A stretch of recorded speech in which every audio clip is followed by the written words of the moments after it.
No, man. First, thank you for coming on. Like I was just telling them earlier, the reason I kind of went with you and Coach Allen first doing all this was because, like I said, I talked to you last year and you seemed very eager to come on the show. So for me, I want to make sure I one keep my word on what we're trying to do here, and then hey, let's get it going. Get as much love to you as we can to you don't need any help now. I looked at your stats already. You don't need no help. You're already doing a great job out there. So just bring a little light to your show. I mean, to your program out there. I appreciate it. I'm in Blanco, or 3A school, about 40 miles north of San Antonio. I'll be starting my 6th year here as the head basketball coach. And it's been a great ride, man. I've been blessed with a lot of success and good, hardworking kids that come to work, and they're coachable. And we've been able to win our district 5 years in a row. The third round the last 3 years, which has been a great ride. Ran into San Antonio Cole each of the last 3 years on their way to state tournaments, winning the region. So that was tough. And the last 2 years, I felt like we played them, as close, as tough as we can. Ended up getting beat by 14, 16, something like that. And last year, when all them kids were seniors, they kind of beat us up pretty good. And that was a tough way to end the season, because I was hoping we could give them a little more competitiveness. But it's been a blast. This year's team coming in, we're going to be a good bit younger.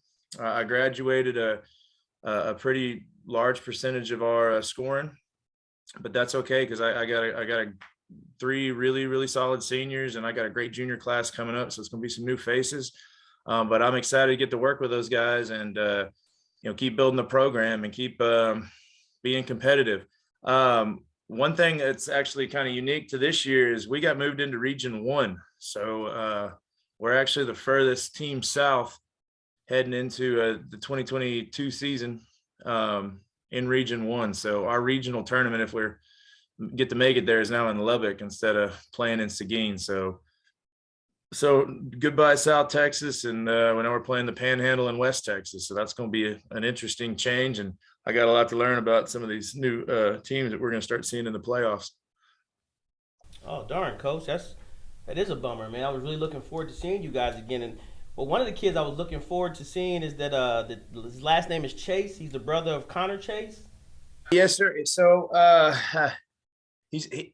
he actually might be moving, so that might be something that we're gonna not be with, dealing with just a job with his father. We were really looking forward to what he was going to bring. He worked out all summer with us, and then Dad got a new job right at kind of beginning August. So I haven't heard one way. I've been talking to the family a lot, but it's kind of looking like he may not be with us after all. So that's going to be kind of disappointing. That's going to be kind of tough to work around, because I planned on him being our starting point guard as a junior. But I got another kid as a senior that was on full-time varsity last year that I thought really, really progressed, kind of in that backer-up role, that I'm real confident in his ability too. So, it's part of the profession, it's part of the profession. Sometimes, families got to make decisions that are best for their families and not for the basketball program. And it's just part of it. And, we'll move on, and we'll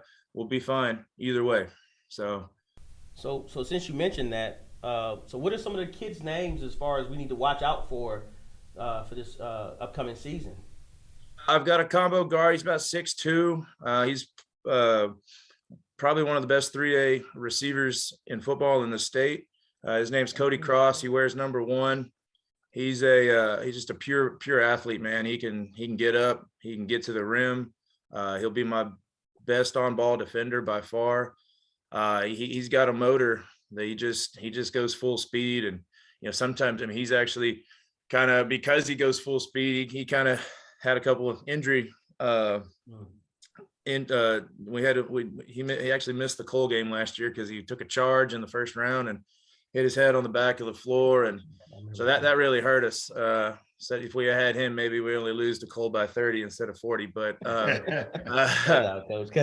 so he'll kind of be our senior leader, a guy that returns with the most experience. He's been a 4-year varsity guy for me. I've got a kid up from the JV. I had a couple 6'6s last year that graduated, but I got another 6'6 coming from the JV last year.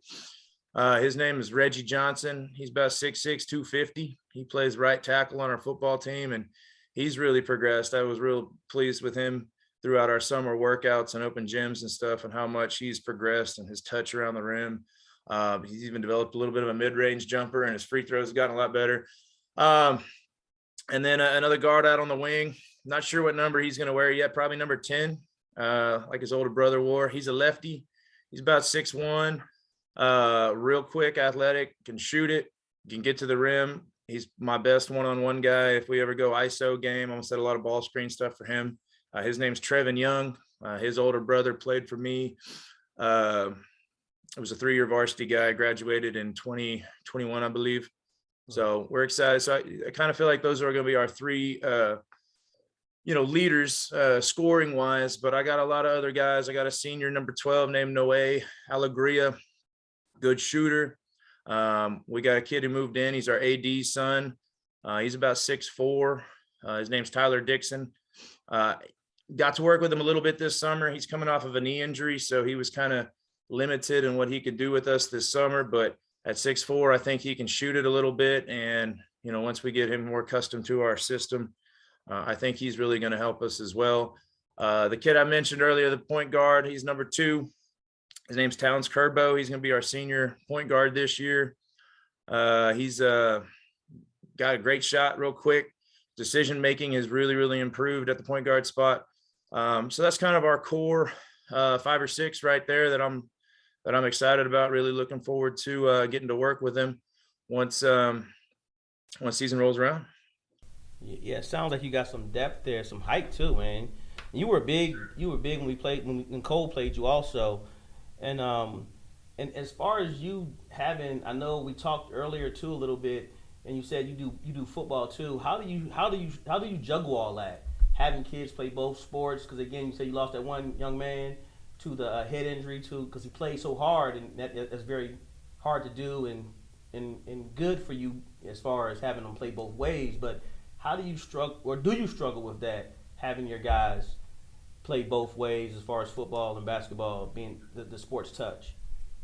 We don't struggle with it. I mean, being at the 3A level, we share a lot of kids. I mean, our school enrollment's like 365 kids, so it's pretty rare to get just a straight basketball kid.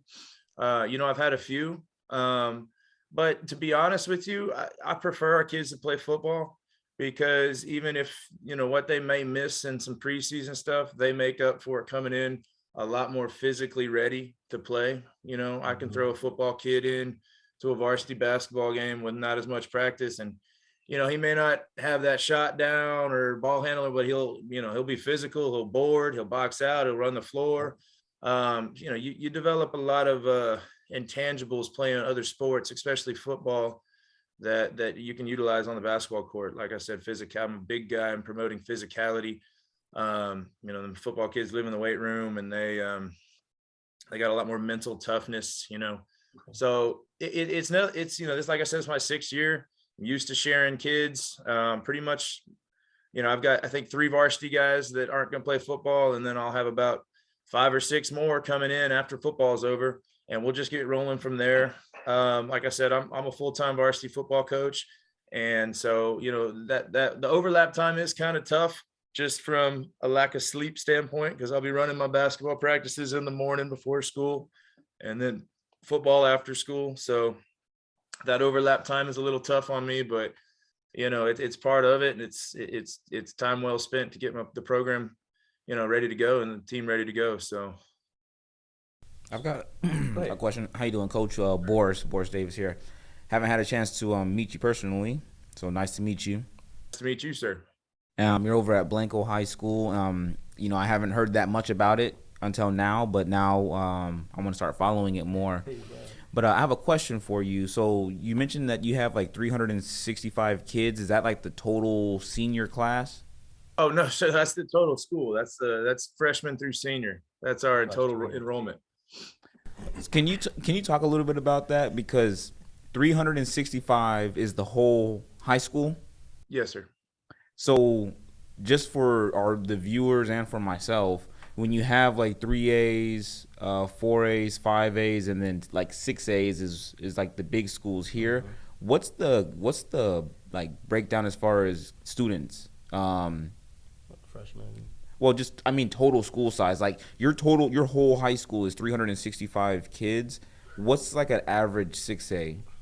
Do you? Oh, 6A, I mean, I want to say it's probably about 3,035. I don't have the numbers in front of me.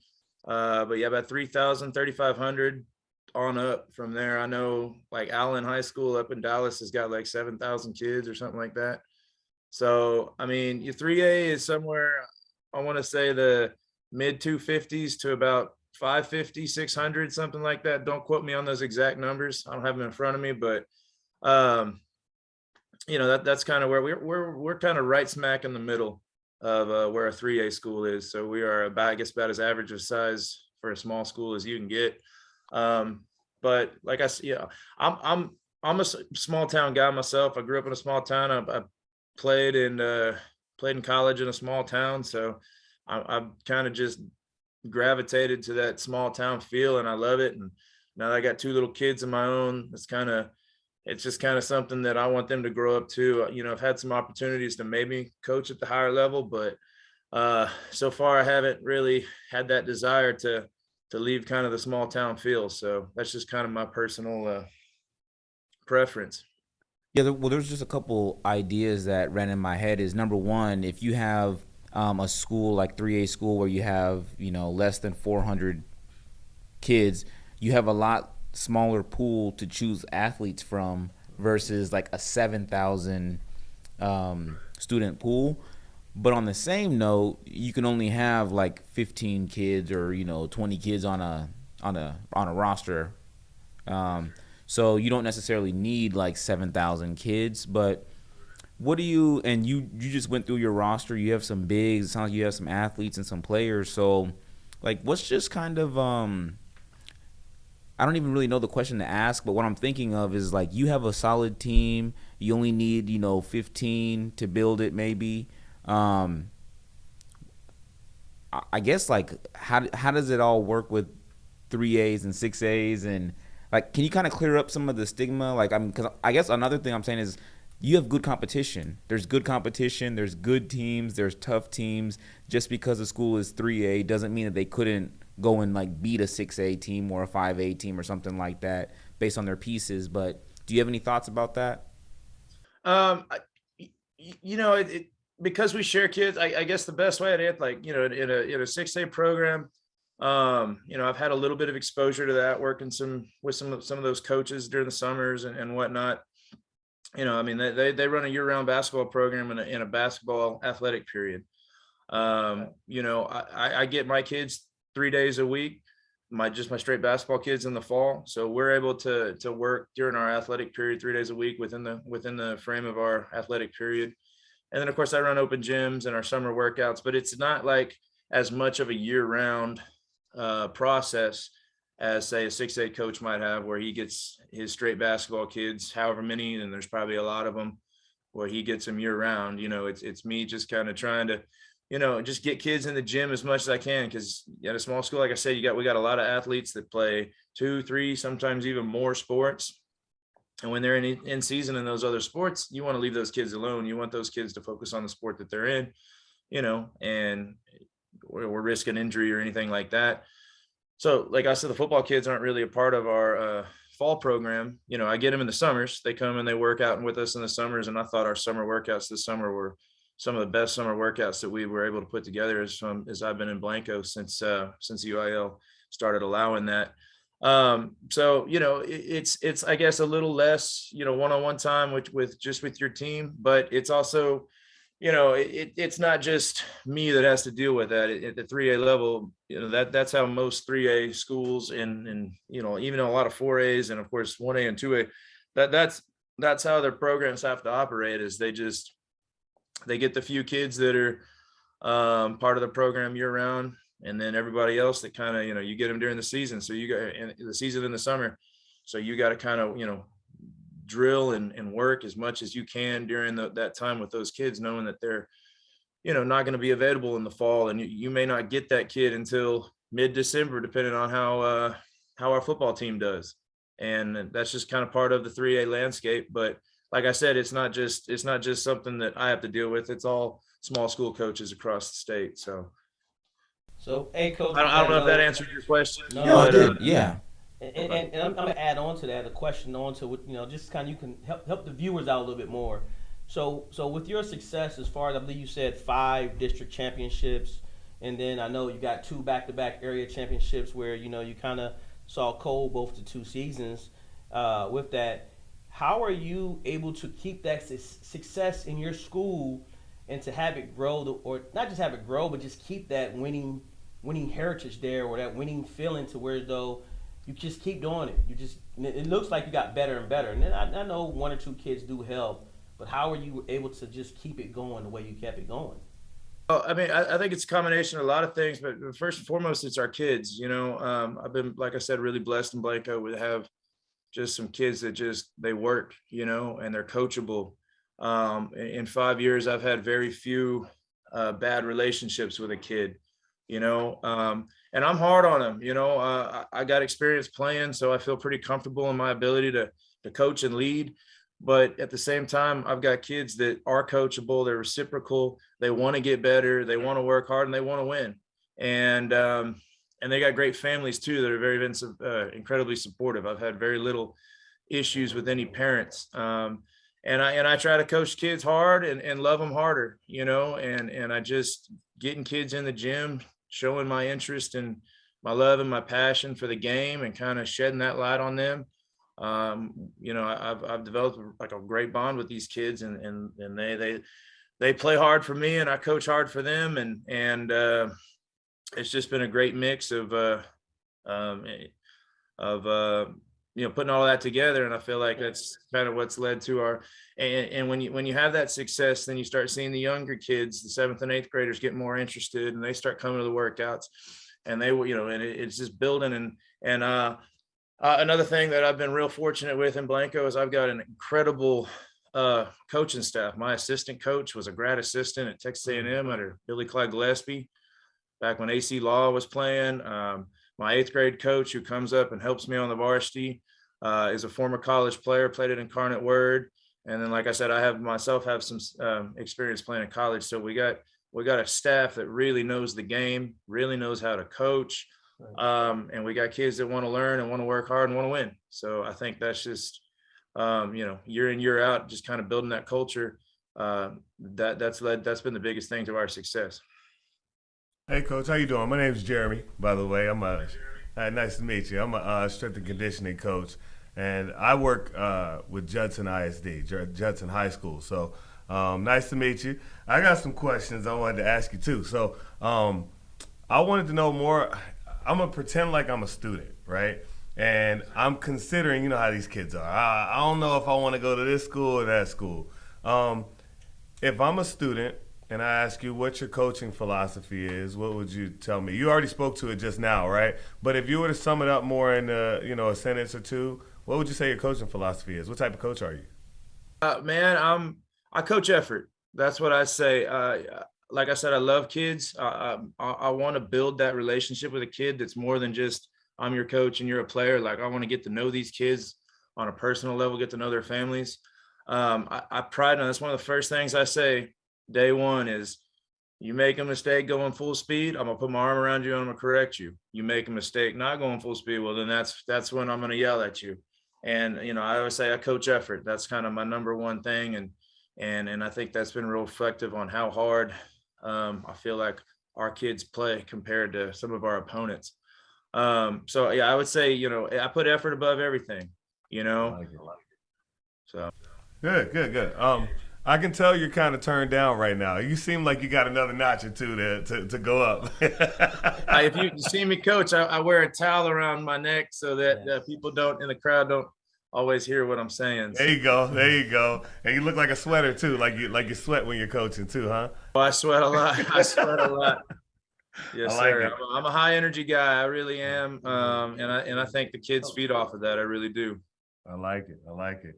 Also, something else you spoke to earlier that I wanted to kind of touch on, right? Once again, pretending like I'm a student or an athlete. And I tell you, Coach, look, I think I'm just going. I know you guys have won 5 straight district championships. I'm just going to focus on basketball, and that's all I'm going to do for you. I know I got some skill on the football field. I'm going to focus on basketball. What would you say to that? It's funny you mentioned that because I've actually had 2 conversations with 2 kids over the last couple of years about that exact same that thing. And that 6'6" kid I mentioned earlier, Reggie Johnson, who's going to be our big man inside. Not to put him on blast or anything, but he kind of beginning of his sophomore year came up and said, "I think I'm just going to focus on basketball."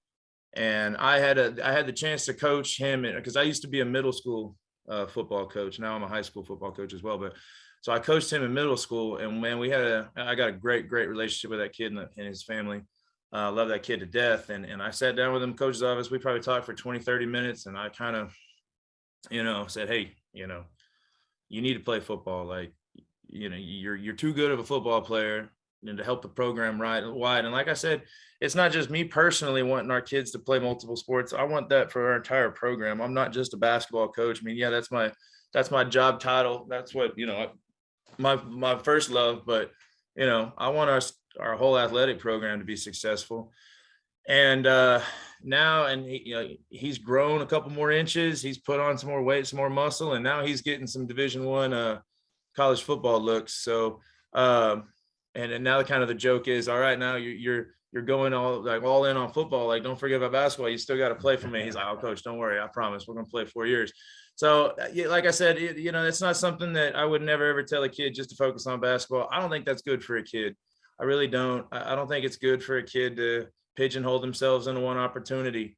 High school sports is something you remember forever, and and if you want to have an opportunity to play in college and play multiple sports, like, I'll give you a good example. I thought I was going to be a baseball guy my whole life. And then I got into high school and kind of fell in love with basketball more and kind of changed my perspective on it. So you never know with a kid, and a kid in a high school level, especially a 3A level like us, a kid needs to play as much as he can. And that's kind of a philosophy. And you develop a lot of skills playing other sports. Like I talked about with football, the strength and the mental toughness and the physicality, all that stuff translates big time on the basketball court too. So, I would never ever tell a kid just to focus on one sport. I like it. I like it. One more question. I'm a strength and conditioning guy. I love it. I focus and touch on different sports as I was talking to the guys earlier. But one of the things that I really focused on in the past 3 months was summer training.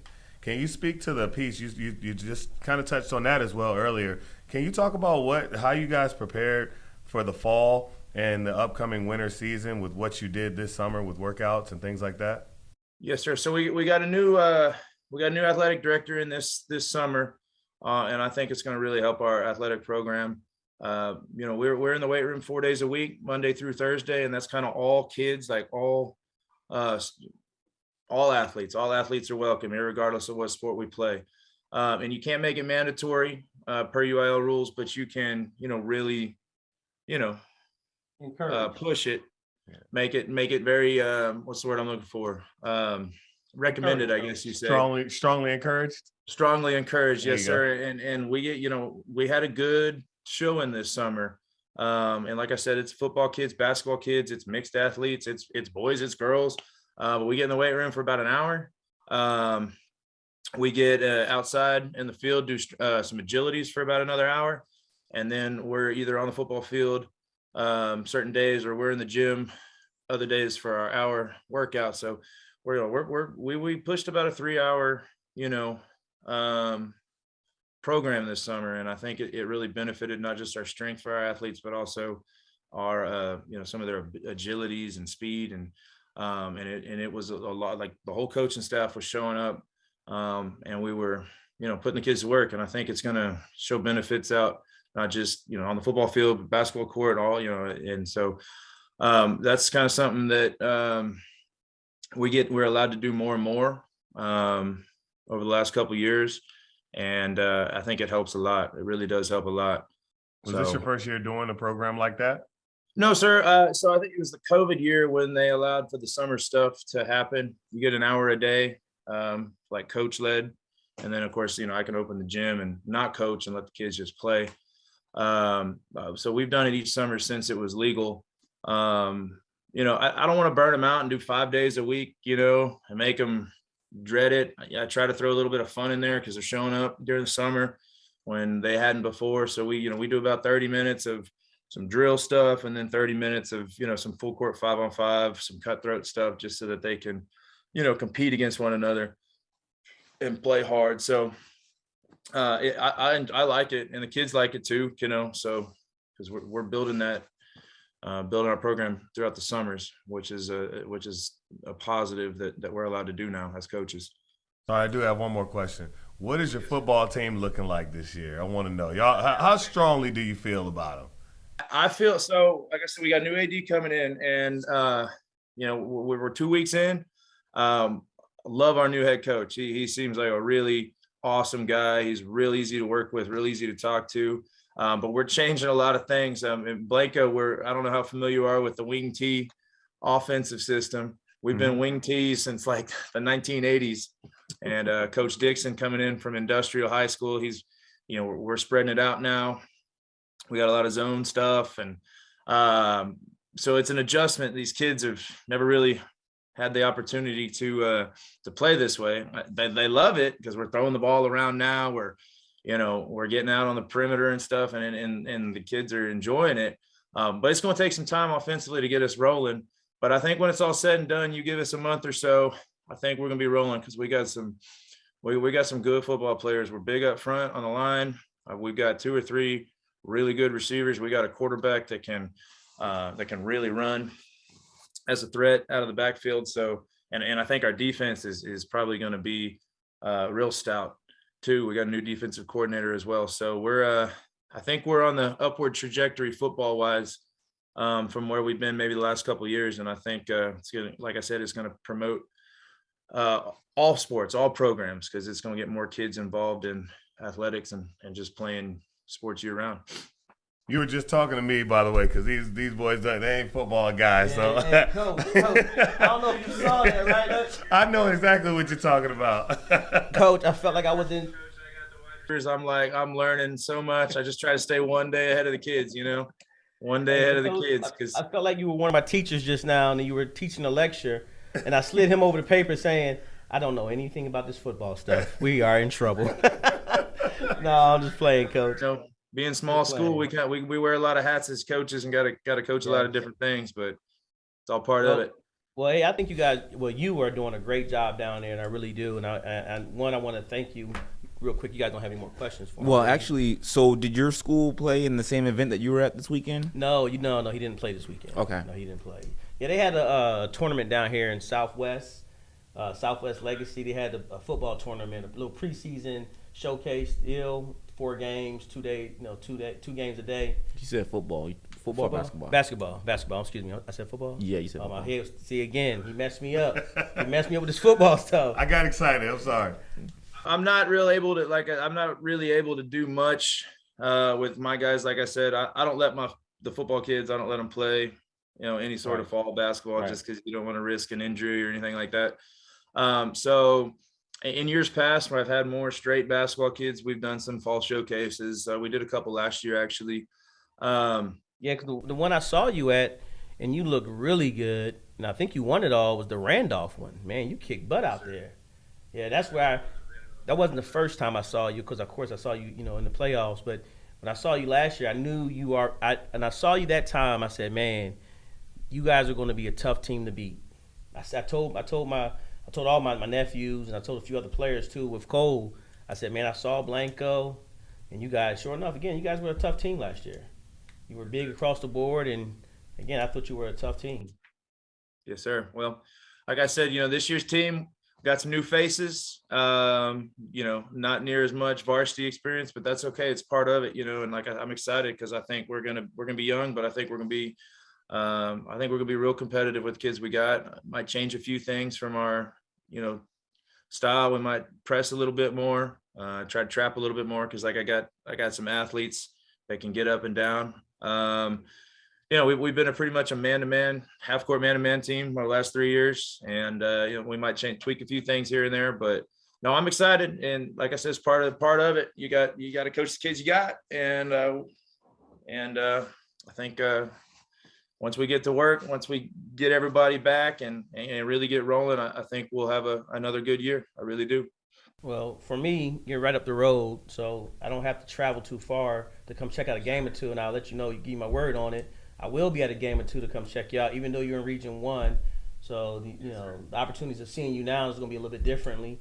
But again, the playoffs are going to be a lot of travel. Yeah, I know. And we'll make sure you give some home games. Now, I ain't promising no away games now, Coach. Like I said, we're the furthest team south in Region 1 now. So we'll definitely come out there and check you out. And if you don't mind, I'd love to come check out one of your practices and just to give you some love on what you're trying to do. Absolutely. Okay. You guys anything? No. Nah, Thanks for your time, Coach. Hey, appreciate your time, Coach. Yeah, nice meeting you. Thank you. Hey, I really appreciate the opportunity, gentlemen. This was a lot of fun. I'd love to do something like this again. So We definitely will have you got on. my number. Just feel free to reach out anytime. Yes, sir. All right, Coach. Thank you. All right. Thank you, gentlemen.